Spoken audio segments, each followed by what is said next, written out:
साथ अस्मिता दुबे और बुलेटिन की शुरुआत करेंगे इस वक्त की बड़ी खबर के साथ। सुकमा से बड़ी जानकारी, जहां 2 टॉप नक्सलियों ने किया सरेंडर। आंध्र प्रदेश के आलूरी सीताराम राजू जिले में सरेंडर किया है तो नक्सली जयलाल और पत्नी मडवी गंगी उर्फ बीमे ने सरेंडर किया। नक्सली जयलाल 15 से ज्यादा बड़े हमलों में शामिल रहा है तो महिला नक्सली 7 मुठभेड़ में शामिल रही है। पुरुष नक्सली पर 25 लाख का था इनाम, महिला नक्सली पर 8 लाख का इनाम घोषित था। बड़ी जानकारी आपको सुकमा से दे रहे हैं, जहां पर टॉप 2 नक्सलियों ने सरेंडर किया। आंध्र प्रदेश के आलूरी सीताराम राजू जिले में सरेंडर किया है तो नक्सली जयलाल और पत्नी मडवी गंगी उर्फ भीमे ने सरेंडर किया है। नक्सली जयलाल 15 से ज्यादा बड़े हमलों में शामिल रहा तो महिला नक्सली 7 मुठभेड़ों में शामिल रही है।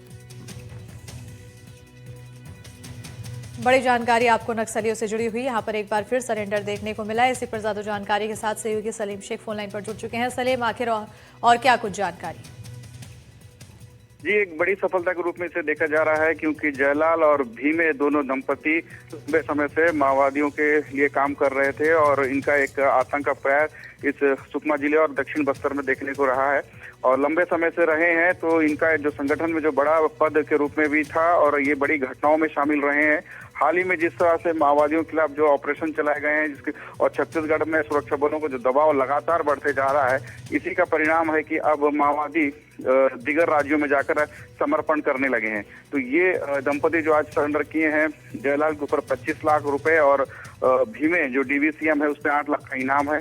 अल्लूरी सीतारामा राजू के पुलिस अधीक्षक और सुकमा एडिशनल एसपी रोहित शाह के सामने इन्होंने समर्पण कर दिया है और पुलिस को बड़ी जानकारियां भी मिली हैं संगठन को लेकर, किस तरह से संगठन अब बिखराव की दिशा में आगे बढ़ रहा है और जो नक्सली अभी भी जो संगठन में बचे हुए हैं उन्हें किस तरह से क्या मूवमेंट है उसकी जानकारियां भी मिली है। अहम जानकारियां मिलने की जानकारी दी जा रही है।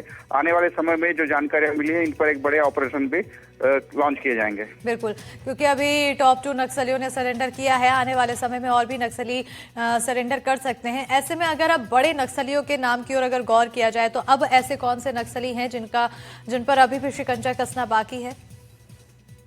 जी, दक्षिण बस्तर में हिडमा के बाद जो सबसे बड़ा नाम आता है बारसे देवा है, जो मिलिट्री जो बटालियन है, देश की एकमात्र बटालियन जो सुकमा जिले में संचालित की जा रही है माओवादियों द्वारा, उसका जो हेड है बारसे देवा, इसे सरेंडर करने के भी प्रयास किए जा रहे थे लेकिन अभी तक सरेंडर के कोई आसार नहीं दिख रहे हैं। तो इनके खिलाफ एक बड़े ऑपरेशन चलाने की कोशिश की जा रही है। हाल ही में जो बीजापुर और दंतेवाड़ा जिले की जो सरहद पर जो ऑपरेशन चलाया गया था वो बारसे देवा और एर्रा और जो तमाम तरह के जो नक्सली हैं जो अभी भी संगठन में काम कर रहे हैं, इनके लिए इनकी सूचना पर एक बड़ा ऑपरेशन लॉन्च किया गया जहां 18 से ज्यादा नक्सली मारे गए थे। तो कहीं ना कहीं अब माओवादियों के लिए सरेंडर का रास्ता खुला हुआ है, लेकिन अगर जो सरेंडर नहीं कर रहा है उनके खिलाफ बड़े ऑपरेशन भी चलाए जा रहे हैं। बहुत शुक्रिया सलीम तमाम जानकारी देने के लिए। तो यहाँ पर अब सरेंडर देखने को मिला 2 नक्सलियों का, टॉप नक्सलियों का सरेंडर, और ऐसे में आने वाले समय में और भी नक्सलियों के सरेंडर लगातार जारी रहेंगे और नजरें बनी रहेगी नक्सलियों को लेकर क्या कुछ कार्रवाई की जा रही है। खबरों में आगे बढ़ेंगे। बालोद में सिम फर्जीवाड़े का खुलासा हुआ है तो दुकानदार ने जारी किए 142 फर्जी सिम, फर्जी पहचान से सिम एक्टिवेशन की पुष्टि हुई है तो पुलिस ने आरोपी पर दर्ज किया है मामला। साइबर सेल ने नंबरों की जांच शुरू की है। तो बड़ी जानकारी आपको बालोद से दे रहे हैं, जहां सिम फर्जीवाड़े का खुलासा हुआ तो दुकानदार ने 142 फर्जी सिम बताते चले कि जारी किए हैं और फर्जी पहचान से सिम एक्टिवेशन की पुष्टि हुई है। पुलिस ने आरोपी पर मामला दर्ज किया। फिलहाल साइबर सेल ने नंबरों की जांच शुरू कर दी। लगातार साइबर अपराध में पीओएस सेंटर की संलिप्तता भी सामने आती रही है।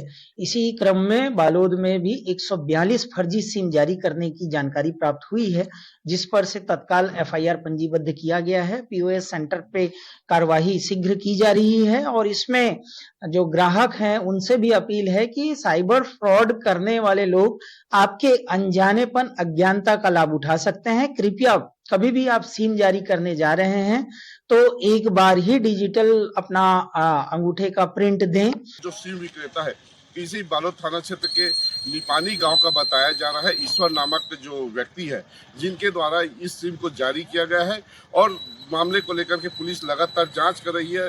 पुलिस का यह भी अनुमान है कि जो लगातार आज के डेट में जो साइबर क्राइम हो रहे हैं, जो साइबर फ्रॉड हो रहे हैं, जब फेक कॉल के द्वारा जो कई कई प्रकार की जो अपराध घटित हो रहा है, ये सारे मामले को भी जोड़ करके इस मामले से जोड़ा जा रहा है। इसलिए मामला काफी गंभीर हो सकता है, जिसको लेकर के पुलिस अभी लगातार मामले की जांच कर रही है। और यह भी बताया जा रहा है कि जिस व्यक्ति के खिलाफ यह मामला दर्ज हुआ है, उसी व्यक्ति के खिलाफ कुछ दिन पहले एक और मामला आया इसी तरह का, जो भी जिसको लेकर के बालोद न्यायालय में चालान भी मतलब किया जा चुका है। अब देखना होगा पूरे मामले को लेकर के बालोद पुलिस आगे क्या कार्रवाई करती है, जो आरोपी को कब तक गिरफ्तार करती है और इस पूरे मामले का तार आगे कहां से जुड़ता है। संतोष साहू, एनडीटीवी, बालोद। और अब चलिए खबरों में आगे बढ़ेंगे। अगली बड़ी खबर दमोह से, जहां शादी के नाम पर धोखाधड़ी करने वाले गिरोह का पर्दाफाश किया गया है। गिरोह में शामिल अन्य सदस्य भी गिरफ्तार किए गए हैं, तो फर्जी दुल्हन और उसके साथी की पहले गिरफ्तारी हो चुकी है। गिरोह के बाकी लोगों को गिरफ्तार कर कोर्ट में पेश किया गया, तो कोर्ट में पेश करने के बाद जेल भेजा गया है। शादी के 1 महीने बाद दुल्हन जेवर लेकर फरार हो गई थी, तो वहीं 6 लाख के जेवर लेकर दुल्हन वहां से फरार हो गई थी। पहले भी कई फर्जी शादी कर चुकी है लुटेरी दुल्हन, और उज्जैन और शाजापुर में भी दर्ज है कई मामले। लुटेरी दुल्हन अभी उज्जैन जेल में बंद है। द्वारा उसमें एक महिला और 2 आरोपी गिरफ्त में हैं। कुल 3 आरोपी पकड़े गए हैं। ये वो लोग हैं जो लोगों को गुमराह करने की शादियां नहीं होती उनसे संपर्क करते हैं और उसके बाद उनसे विवाह कार्य करा के और फिर वो जो उनकी पत्नी है उससे वो जो पूरा छल होता है वो घटना कारित की जाती है। इसमें ये बात भी पहचान में आई है कि इसमें जो 2 आरोपी हैं, जो दुल्हन थी, जो पत्नी थी, वो उज्जैन में किसी अपराध में पकड़ी गई है। उसका एक साथी और पकड़ा गया, 2 लोग जेल में बंद हैं और 3 पुलिस ने पकड़े हैं। मामला विवेचना में है, इसमें आगे की विवेचना की जा रही है। और इसी पर ज्यादा जानकारी के साथ फोन लाइन पर सहयोगी आजम खान जुड़ चुके हैं। आजम, क्या कुछ कार्रवाई की जा रही है फिलहाल?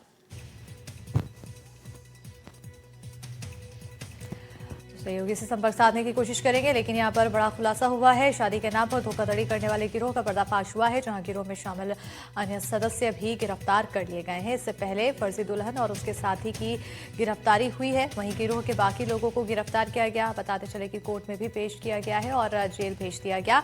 शादी के 1 महीने बाद ही दुल्हन जेवर लेकर फरार हो गई थी और 6 लाख के जेवर लेकर दुल्हन के फरार होने की जानकारी सामने आई थी, जिसके बाद शिकायत दर्ज कराई गई। शिकायत के आधार पर कार्रवाई की गई और इसके अलावा जब पुलिस ने जांच की तो पता चला कि पहले भी कई फर्जी शादी दुल्हन की तरफ से की गई है, लुटेरी दुल्हन की तरफ से की गई है और उज्जैन और शाजापुर में भी इसके खिलाफ कई मामले दर्ज हैं।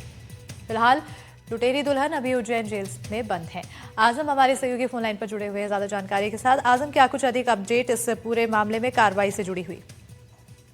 कुल मिलाकर जो एक गिरोह है जो फर्जी एक दुल्हन होती है उसको ले जाकर लोगों को परिचित कराते हैं। ऐसे घर परिवारों को वो निशाना बनाते हैं जिनके युवकों की उम्र ज्यादा हो गई है लेकिन शादी के लिए उन्हें रिश्ते नहीं हो रहे।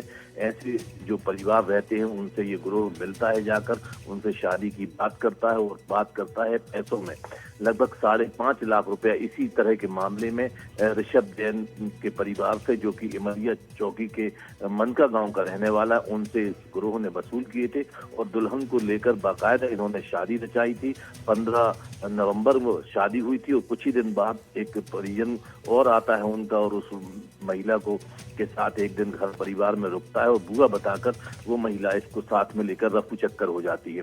जब ये साथ में जाते हैं तो परिवार के साथ जो भी जेवरात होते हैं वो भी लेकर जाते हैं और जब कई दिन तक उनसे बात नहीं हो पाई तो ऋषभ जैन और उनके परिवारजनों ने जबलपुर जाकर देखा तो वो किराए का मकान खाली करके जा चुके थे। इस तरह के कई मामले मध्य प्रदेश की अलग अलग थानों में दर्ज हैं, जिसमें ये लुटेरी दुल्हन है, उनके कुछ रिश्तेदार हैं और कुछ एक गिरोह, संगठित गिरोह है जो इस तरह की वारदातों को अंजाम देता है और तरह तरह के लोगों इसमें निशाना बनाया जाता है और उनसे वसूली की जाती है। न केवल रुपयों की वसूली होती जबकि उनके घर परिवार से चोरी की भी बड़ी बड़ी वारदातों को अंजाम दिया गया है। पुलिस को अभी एक महिला सहित 3 लोगों की गिरफ्तारी। बिल्कुल, अब आगे भी कार्रवाई इस पर नजर बनी रहेगी। बहरहाल बहुत शुक्रिया आजम तमाम जानकारी देने के लिए।